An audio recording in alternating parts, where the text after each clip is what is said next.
সম্প্রতি জনপ্রিয় অভিনেত্রী সাদিয়া আয়মান তার সঙ্গে ঘটে যাওয়া এক অপ্রত্যাশিত ঘটনার বিষয়ে খোলামেলা কথা বলেছেন। গত বছর একটি গোপন ভিডিও ছড়িয়ে পড়ায় অভিনেত্রীকে বিব্রতকর পরিস্থিতির মুখোমুখি হতে হয়েছিল।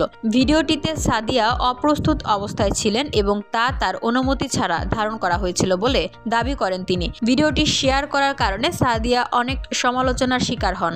বলাই বাহুল্য, ভিডিওটি তখন রীতিমতো অভিনেত্রীকে বিব্রতকর অবস্থায় ফেলে। সেই সাংবাদিকের নাম প্রকাশ করে শাস্তিও চান অভিনেত্রী।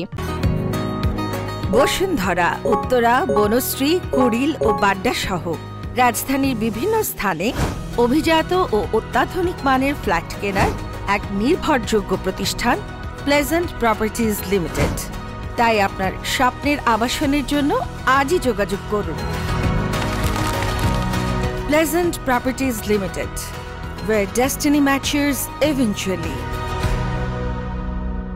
এবার বিষয়টি নিয়ে ফের প্রশ্নের মুখে পড়েন সাদিয়া আয়মান। সম্প্রতি এক সাক্ষাৎকারে বিষয়টি নিয়ে খোলাখুলি আলোচনা করেন তিনি। অভিনেত্রীর দাবি, তার সঙ্গে যেটা ঘটেছে তা একদমই অন্যায়। সাদিয়ার কথায়, দর্শকের কাছে একটা ভালোবাসার জায়গা হয়তো আমার জন্য আছে। তখন অনেক মিডিয়া সহকর্মীদের কাছ থেকেও সেই সহায়তা পাইনি, যতটা পেয়েছি দর্শকদের কাছ থেকে, যা ছিল অনেক বেশি।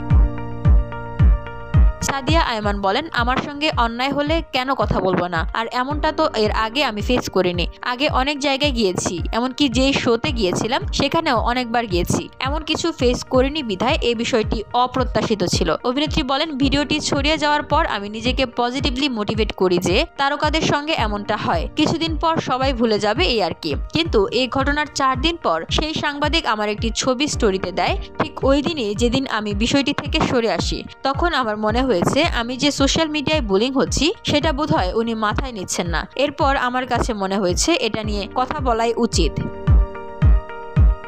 VOD Bangla news desk.